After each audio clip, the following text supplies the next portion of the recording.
En cuanto a la obstrucción urinaria crónica, las causas, como dijimos, por lo general son las de la obstrucción urinaria aguda, que no se resolvió en forma adecuada y que evolucionó hacia una obstrucción crónica.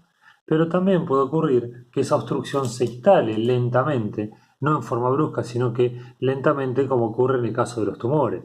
Un tumor que puede crecer dentro del uréter, dentro de la vejiga o dentro de la uretra. Si el tumor crece dentro de la vejiga a la altura del trígono vesical, algo que aprendimos en primer año, donde desembocaban ambos uréteres, eso va a comprometer la circulación de orina por los dos uréteres y va a generar una hidronefrosis bilateral. Lo mismo si hay una obstrucción en la uretra, se va a remansar la sangre en la vejiga y de ahí en ambos uréteres, entonces la afección va a ser bilateral. Pero bueno, puede ser entonces por una causa aguda, como un cálculo, o como vimos antes, una como es ligadura en una cirugía. Puede ser por una causa que se incida lentamente, como un tumor que crece dentro de la vía urinaria. También puede ser una compresión extrínseca, es decir, un tumor que crece por fuera de la vía urinaria, en las estructuras adyacentes, un aneurisma de la arteria ilíaca, que los uréteres pasan por ahí arriba, o de la aorta, o una brida fibrosa, es decir, a punto de partida de una reacción inflamatoria por una afección, se genera un tejido cicatrizal o por una cirugía, se forma una brida y esa brida eh, produce la obstrucción crónica del uréter. Bien, entonces, como decíamos, luego de que los uréteres se obstruyen, primero tienen una hiperactividad y a medida que el tiempo pasa, esa hiperactividad se va perdiendo, ¿sí? La motilidad del uréter va disminuyendo, tanto en intensidad de las contracciones como en el número de contracciones, hasta llegar a la ausencia total de actividad a nivel del uréter, ¿sí? Donde tenemos un uréter totalmente paralizado, el cual se va a empezar a dilatar por la acumulación de orina. Eh, entonces la orina remansada por detrás de la obstrucción, como decíamos, dilata a los uréteres y a los cálices renales, alterando la estructura y la función de los riñones. Eso es la hidronefrosis. En realidad la definición de hidronefrosis la tenemos acá. Se define la hidronefrosis como la dilatación persistente y progresiva de los cálices y de la pelvis renal, o sea, la dilatación por arriba de la vía excretora, pero más la atrofia por compresión del parénquima renal. Eso define la hidronefrosis, la atrofia del parénquima renal. Si no, no estamos frente a una hidronefrosis. ¿Sí? Es decir, que se dilatan el uréter, los cálices y la pelvis renal, o el uréter, la pelvis en orden, y los cálices se dilatan, eso comprime al parénquima renal, al comprimirlo colapsa los vasos sanguíneos y eso genera la atrofia del mismo. Entonces, para tener la hidronefrosis, no alcanza con la dilatación de la vía excretora, es la dilatación más atrofia del parénquima renal. Perdón que sea reiterativo, pero bueno, a veces me gusta repetir para que los conceptos queden claros. Entonces las estructuras dilatadas de la vía excretora comprimen a ese parénquima renal, colapsando los vasos sanguíneos.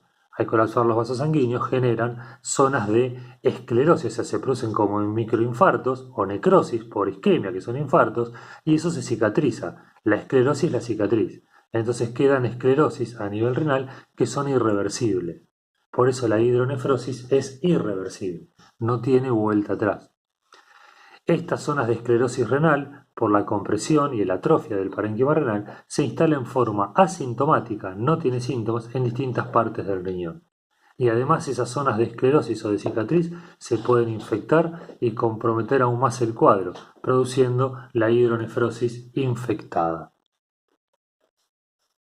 Y para ir cerrando con este tema de la hidronefrosis antes de ver las imágenes, les quiero diferenciar lo que es la urectasia de la hidronefrosis. Cuando hay una obstrucción crónica de la vía urinaria y se genera la dilatación urétero-pielocalicial del uréter, de la pelvis y de los cálices, pero que no afecta al parénquima renal, eso es uroectasia. Ectasia en anatomía o en fisiología significa estancamiento de líquido. Urectasia, estamos hablando de estancamiento de orina. ¿Sí? Entonces, mientras esto esté dilatado, pero no haya atrofia del parénquima renal, urectasia. Ahora, si la dilatación urétero-pielocalicial produce una atrofia irreversible de ese parénquima renal, como hablamos hoy, porque se infarta y se esclerosa, Ahí cuando estamos enfrente de la hidronefrosis. ¿Sí? Fundamental para que aparezca la hidronefrosis es esa atrofia o esa esclerosis del parénquima renal. Cuando la hidronefrosis está instalada, el único tratamiento posible es la nefrectomía. Es decir, que una vez que tenemos un gran riñón aumentado de tamaño y con hidronefrosis, la única cirugía posible o el único tratamiento posible es la nefrectomía, es decir, la extirpación quirúrgica del riñón, y en donde el paciente va a tener que vivir con un único riñón, con el del otro lado, el cual habitualmente compensa la función del riñón perdido. La hidronefrosis no tiene vuelta atrás, no tiene tratamiento curativo, salvo la nefrectomía, porque el riñón está necrosado, esclerosado, no hay vuelta atrás. Entonces, en estas imágenes, acá voy a mirar con el celular, vemos al parénquima renal normal, estas son las pirámides de Malpighi, esta es la corteza renal, y acá vemos la grasa pararrenal, y acá vemos los cálices menores en su estructura normal, los cálices mayores, la pelvis y el ureter. En este caso, si hay una obstrucción ureteral, que acá no la marcan, pero vamos a poner que esté en este lugar, vemos como ya la pelvis renal se empieza a dilatar, pero todavía no hay afección del parénquima renal, estamos frente a una urestasis. Acá también se está dilatando la pelvis renal aún más, los cálices menores empiezan a estar dilatados y los cálices mayores, pero todavía no vemos el compromiso del parénquima renal. Acá sí lo vemos porque ya las pirámides renales, fíjense que ya pierden su forma normal. Entonces acá hay compromiso del parénquima renal. Y acá las pirámides renales quedan reducidas prácticamente a la nada. Fíjense que se mantiene solamente la corteza. Por lo tanto, acá estamos en una hidronefrosis franca, clara y manifiesta. Esto no tiene otra resolución quirúrgica más que la extirpación de este riñón. Y el riñón va aumentando de tamaño a medida que va ocurriendo la hidronefrosis. Bien, y si seguimos avanzando para mirar algunas imágenes, obviamente en esto acá lo que ocurre es que tenemos la obstrucción, por eso prácticamente no se ve contraste por debajo de los riñones. Acá tenemos una hidronefrosis bilateral, mucho más contraste y más remarcada de este lado que de este lado, pero acá vemos que no se respetan las estructuras normales. Recuerden que las estructuras normales tenían que verse los uréteres segmentados y los cálices como copa de champán. Bueno, estos son dos riñones que están en hidronefrosis por una obstrucción bilateral. Acá lo mismo, tenemos obstrucción bilateral, acá tenemos una dilatación pielocalicial, ¿sí? Que por ahí no está afectando tanto el parénquima renal, porque si medimos, se puede medir esta parte que está acá, esto se mide, pero no es la técnica correcta, pero esto se puede medir y no hay una gran hidronefrosis, pero ya vemos los cálices dilatados. Estaríamos en esa imagen más o menos en este riñón que está acá, ¿sí? Que no está tan marcada ni tan manifiesta, pero ya se ven los cálices dilatados, ¿sí? Esa es una hidronefrosis que no es tan manifiesta. Y en este caso acá vemos puntualmente el cálculo que tenemos acá, el lito, el cálculo que está obstruyendo y cómo está dilatando este uréter, ¿sí? En este riñón.